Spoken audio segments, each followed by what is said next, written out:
Brian joining us now. Brian, how are you? Dan, let's be honest.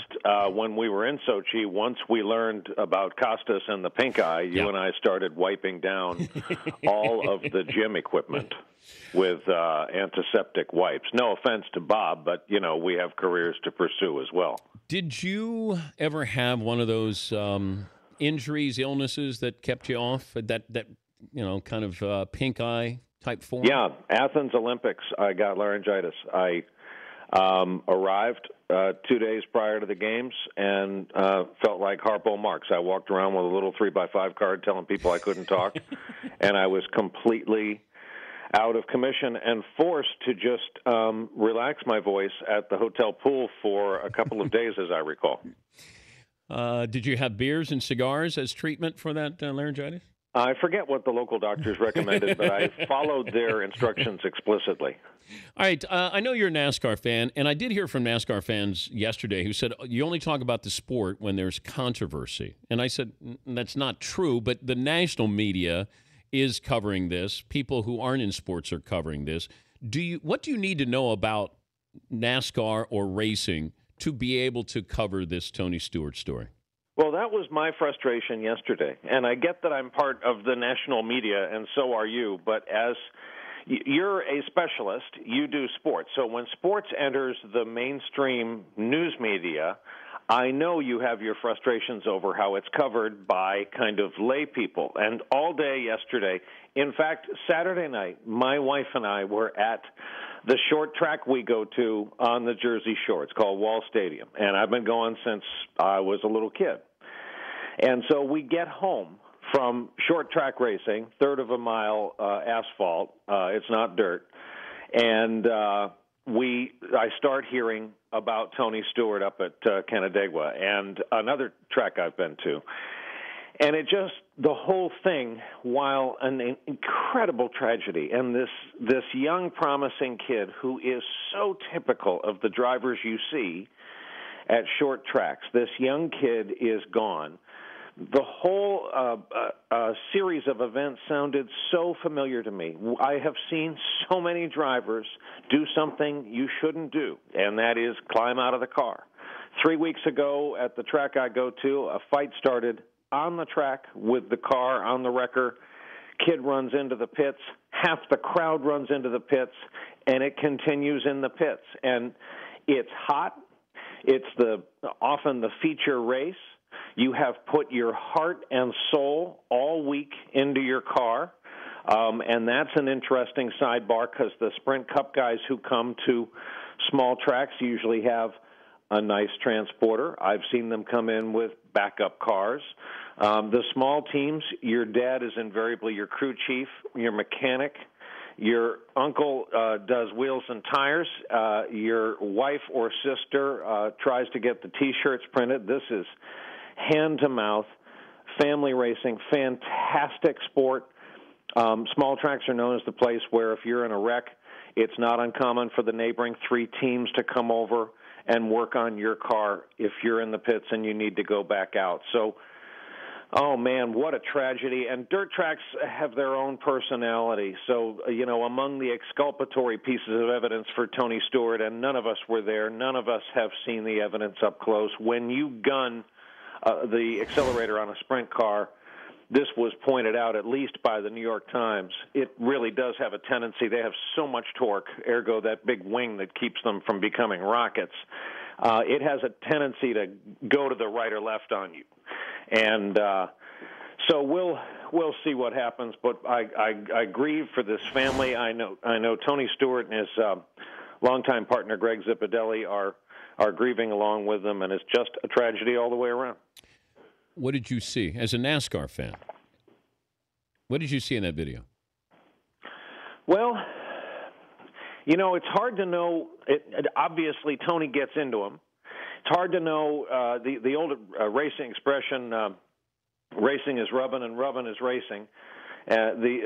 Used almost as much as the other racing expression, which I heard from somebody immediately after this wreck Saturday night, and people say it's one of those racing deals. Of course, this is much more than one of those racing deals. I'm really, not having been in the stands, not having been in one of those cars, I see two guys going hard into the turn. Dirt track racing, sprint car racing is such an art form. It's like a controlled skid all the way around, and they are really, really hyper-talented drivers. These are high-horsepower, unhinged machines they're driving. And so I saw he cut down a tire, and that was probably what really infuriated him because he was done. And I saw a kid get out of his car, and I've seen this happen so many times. The rest of the field goes by. Yeah. You're going crazy. You're pointing. Sometimes you take your helmet off. Hell, we've seen Tony take his off and throw it, and you're pointing. You're wildly gesticulating. Tempers are hot. You wait for the driver that did this to you to come around, and then the tape has the video has since been. Everywhere I look for it has been taken down. I saw it that night. It was hard to look at. He's Brian Williams, NBC Nightly News anchor, joining us, Dan Patrick Show. That leads me to my next thought, and I started the show with this, at least talking about this, along with Robin Williams. But can we stop showing this boy on the track? He's dead. We know he's dead. If we want to show the accident, fine, but we keep showing him lying there, and I just. At some point, somebody has to stop doing that. As a news person, your thoughts on it? Numb to it? Or is it part of the story still? No, we're not numb to it, and we're on at 6:30 Eastern Time. I always say to the folks in our newsroom, this is what we used to call the dinner hour, and it sometimes does affect what we show. If something is hyper germane to the story, I'll usually put a viewer warning in for people, especially with little kids and running around the kitchen, because I remember what it was like in our family when our kids were small. I hated when they saw things I didn't want them to see just watching the news. And part of grieving for this family is knowing that even in the track I go to, you see a driver come in from a race, they take their helmet off, and the cool thing is these days, at the track we love, there's in one of the categories, a woman driver is third in the standings and a woman driver is fourth. So there's a very good chance a mop of hair is going to fall from that helmet. There's a very good chance the helmet's going to come off and the kid's going to be 16 and he has a racing license but can't really legally drive a car yet. It's a great part of the sport is how young they come up, and I keep thinking of this kid, just like Jeff Gordon, Jimmy Johnson. He starts with go-karts, not the kind at the county fair, but these are fire-breathing, well-maintained go-karts, and they work their way up in the classes, and those are the feeder leagues for NASCAR. So back to your question, I think we have not shown the accident on the air. I think we showed a brief snippet early on Sunday night of the body, like a rag doll. It was very sad, and I think we've shown judiciousness and restraint on that since, because, as you point out, we can't bring him back, and we get the point. This was a fatal accident. If you had the chance to talk to Tony Stewart. I have not. I have tried through one of our producers, and obviously approaching everybody gingerly. We've tried to talk to a number of the drivers to talk about this. What would you ask him? What happened out there? Was it a attempt at a brushback? Did he somehow overcommit on his steps toward the car? I wish I knew the kind of footwear they wore. I drove at a dirt track a couple of times, and we had to wear a Nomex fireproof kind of shoe made by Simpson, and they were terrible for walking around. Have you driven this kind of car, Brian? No, not a Sprint. I've driven dirt sportsman class, and I've driven dirt modifieds, but not a Sprint car. But depending on the footwear they give you, a dirt track in the middle of a race on a summer night can be like oiled asphalt. It's a really nasty surface. It's hard to not project on this, speculate, wonder, be curious. How could this happen? And I heard from NASCAR fans yesterday who said, how could you say that, Tony could have kind of taught this kid a lesson to kind of breeze by him to say, don't get out of your car. You're 20. I'm on this track and I'm a star. And I said, I have to factor in everything here. And whether that's being fair to Tony Stewart and, you know, this boy, Kevin Ward, I until he talks, I have to think about these things out loud. Is that fair to the story? I think that's fair to the story. It's fair to include everything we know to be true. Tony, I think, hooked up to a polygraph, would admit to the word hothead.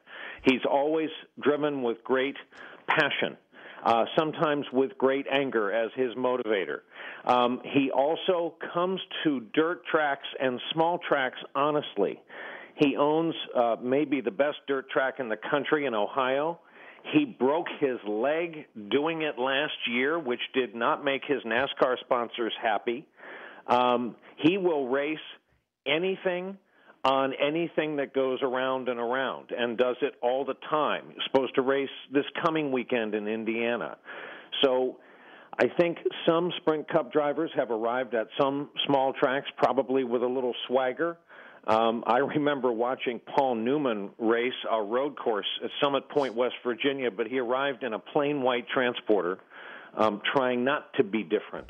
A lot of them just try to be the same. They can't help the fact that they're coming off Sprint Cup and they're multiple-time NASCAR champions. But he at least approaches this part of the sport with maybe not humility, but with great respect for it and great knowledge that dirt track racing is a different animal. But I think we can keep gathering the evidence based on what we're allowed to see and know.